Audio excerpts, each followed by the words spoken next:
अब कई फ्रंट पर जंग चल रही है। ऐसे समय में भारत अपनी हाइपरसोनिक मिसाइल की ताकत दिखाकर चीन पाकिस्तान के पसीने छुड़ा रहा है। ये ऐसी मिसाइल है जो आवाज से भी कई गुना तेज दुश्मन पर अटैक करती है। डीआरडीओ ने इस मिसाइल को प्रोजेक्ट विष्णु के तहत विकसित किया है, इसलिए इसे विष्णु मिसाइल भी कहा जा रहा है। भारत को नई हाइपरसोनिक ताकत मिल गई है। अभी इसे पूरी तरह से कमांड नहीं दिया गया है, लेकिन परीक्षण स्तर पर मिली कामयाबी से वैज्ञानिक उत्साहित है। इस मिसाइल का नाम ET-LDHCM यानी extended trajectory long duration hypersonic cruise missile है। इससे चीन पाकिस्तान को पसीने इसलिए आ रहे हैं क्योंकि ये मिसाइल पाकिस्तान और चीन तक मिनटों में पहुंच सकती है।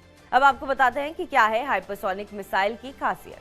ये मिसाइल आवाज की रफ्तार से 8 गुना तेज उड़ सकती है। इसकी रेंज 1500 किलोमीटर है, यानी पाकिस्तान और चीन दोनों इसकी जद में है। मिसाइल अपने साथ 1000 से 2000 किलोग्राम तक वॉरहेड ले जा सकती है। ये अपने साथ परमाणु हथियार ले जाने में सक्षम है। मिसाइल को जमीन, समुद्र, हवा कहीं से भी लॉन्च किया जा सकता है। ये लॉन्च होने के बाद भी अपना रास्ता बदल सकती है।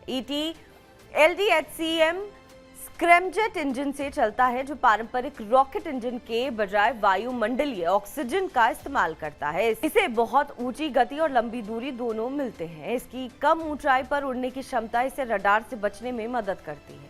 नोट करने वाली एक बात यह भी है कि उड़ान के दौरान हाइपरसोनिक मिसाइल का तापमान 2000 डिग्री तक पहुंच सकता है, जिसे झेलने के लिए इसे खास तरीके से डिजाइन किया गया है। ऑपरेशनल स्तर पर यह तकनीक केवल रूस, अमेरिका और चीन के पास ही मौजूद है।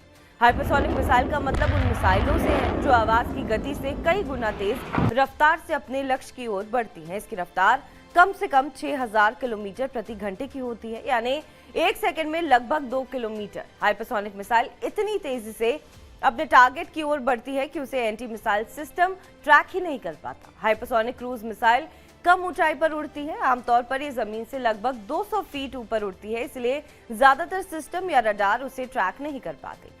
भारत ने अपनी मिसाइल शक्ति को मजबूत कर लिया है। अब बॉम्बर की बारी है। बेशक अभी भारत में कोई बॉम्बर नहीं है और ना ही कोई डील हुई है, लेकिन माना जा रहा है कि भारत जल्द ही इस दिशा में भी खुद को मजबूत कर लेगा। दरअसल मौजूदा दौर में भारत को एक बॉम्बर की जरूरत इसलिए भी ज्यादा है क्योंकि बॉम्बर जिस ऊंचाई से अटैक करता है वो एयर डिफेंस सिस्टम की पहुंच से दूर होता है। इतना ही नहीं, बॉम्बर में जिन मिसाइलों से अटैक करने की क्षमता होती है उसका तोड़ सब कॉन्टिनेंट में किसी भी देश के पास नहीं है। ऐसे में चीन और पाकिस्तान के डबल खतरों से निपटने के लिए एक बॉम्बर की ही सबसे ज्यादा भारत को जरूरत है। ईरान इजरायल युद्ध में आपने देखा कि कैसे अमेरिका के B-2 बॉम्बर ने ईरान के न्यूक्लियर ठिकानों में तबाही मचा दी। ये वो बॉम्बर हैं जो किसी भी मौसम में हमला कर सकते हैं, किसी रडार के पकड़ में नहीं आते, हजारों किलो के बम गिराने की क्षमता रखते हैं। अमेरिका की तरह रूस के पास Tu-160 ब्लैक जैक है। इसे दुनिया का सबसे तेज और सबसे भारी सुपरसोनिक स्ट्रैटेजिक बॉम्बर कहा जाता है। इसकी रेंज